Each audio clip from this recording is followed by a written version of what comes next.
Hey everybody, it's Lynn from A Bit of Birdsong. I really wanted to be here sooner than Tuesday night with the image zine. I was going to upload it yesterday and it was mostly done, and then we went out to eat last night, and today has been a lot of technical problems with my website hosting.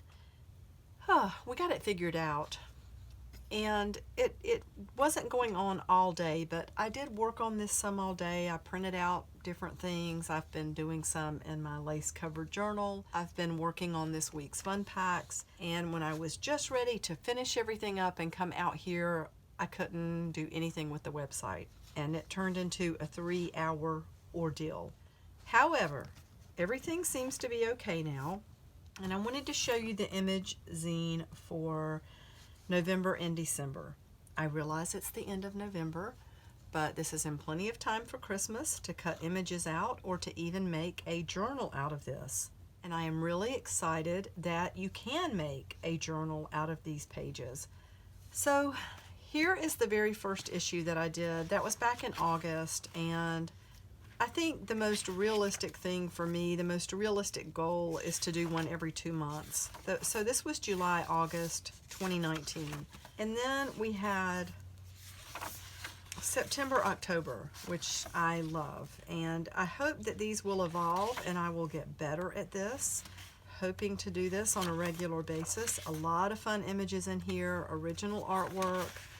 And anyway, you remember that one. So we have issue 1, issue 2, and I know for issue number 2 I had tried different types of paper, printing front and back, and that brings us to the third issue, which is issue number 3, November, December 2019.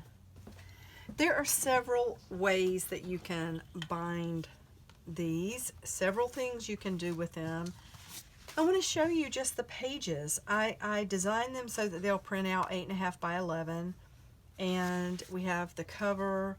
This was a really fun project that I did. It's just a paper collage that I did, and it was very 3D, but I ended up doing a lot of stitching, and then I scanned it, and I like the way it turned out. So that is page number 2.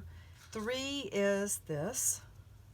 A lot of pretty things here. I love this old painting. That's from a postcard that I have in my collection. I always love Godey's fashion images. These illustrations are so gorgeous. This one is from November 1873. And then on this page we have another old CDV, carte de visite is what they are, little like calling cards almost, from the late 1800s. I think I'm going to have to invest in a new printer. My printer puts lines and things. I probably need to clean it again, and it's not a deal breaker. I mean, I can handle this, but I think I might invest in another printer. Here is another page. Just remember, the true spirit of Christmas lies in your heart. The Polar Express, 2004. This painting, I love this.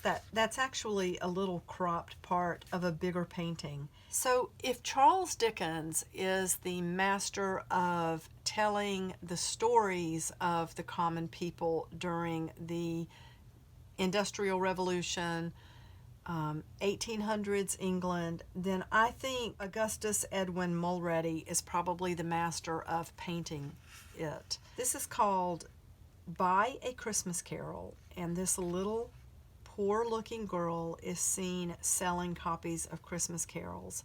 Very, very poorly dressed. She looks cold. She looks sad. This is an artist that I'd look a little more closely at. He has some beautiful, beautiful paintings, and just more Victorian images, pages from some of the magazines I have in my collection. And I love these ads. They're fun to use. There's Health Underwear, Dr. Warner's. We have these old typewriters. This is from 1889. You could make a page out of this. It makes a beautiful page, or you could cut these out, print it on cardstock. And that brings me to another thought. You do not have to print every page. You can pick and choose which ones you want. You could pick one and print multiple of that one. This is another card that I have that's kind of old, and it's of an even older painting, this Bird Seller here by J. Harris. And that's from some old wallpaper. Reminds me of the wallpaper in the house I grew up in. So that is a copy of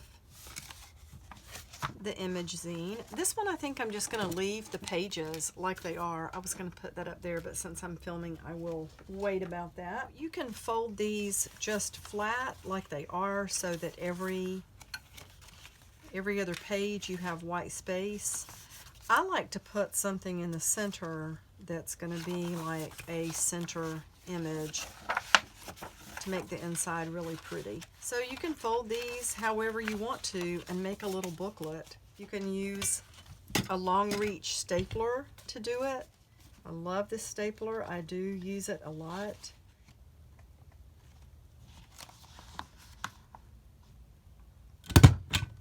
That ended up perfect.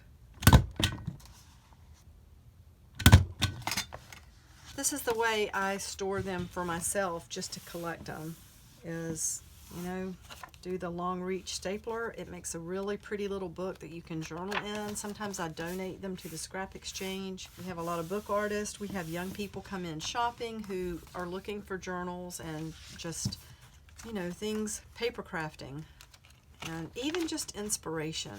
I think things like this are inspirational. So I keep these on my shelf to refer back to. And like I said, sometimes donate some to the scrap exchange. But I wanted to show you the little journal that I made today with the image zine, with the issue number 3, and it's an e-zine. I call it an image zine because it does have primarily images in it. So you might recognize this little piece of fabric from the paper doll fabric. I put a tea-stained page in the front, kind of like a front page to the book. And you will notice that the outside is simply a file folder, and it's this beautiful color. These are some of my favorite types to work with. So let's just flip through and see what we've done with the pages in here. You can see how this would easily be able to work as a junk journal. You have some beautiful images ready to go and paper to work on. I printed this on 24-pound printer paper, so it's a little bit heavier than the cheapest printer paper.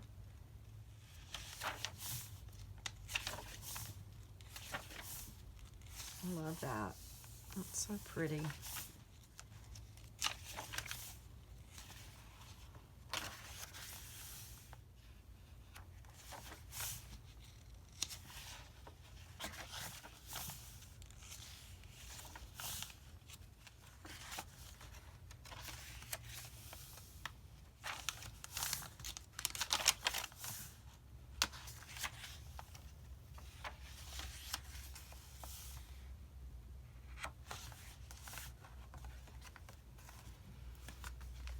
And that is that. We have a couple of pretty charms, a little key, and then this really pretty little glass bead, or beads I should say. Thinking mostly about the one in the center, and then a black bead on the top and the bottom. And that is tied with hemp cord. It's got the 9 pages from the e-zine plus some extra pages thrown in. I really, really love a manageable size, a 1 signature junk journal. This is the lace covered journal, and granted it's a bigger journal, but look how they get. They really turn into this wonderful, just a piece of art to hold, I guess. I love 1 signature junk journals, and I love fabric covers. I really do. I'm gonna quit rambling and go inside because Jason and I are going out to eat, and we're going to do a little bit of shopping for our Thanksgiving Day cooking. Thank you so much for watching. There will be links below to everything, and I will see you soon. Bye for now.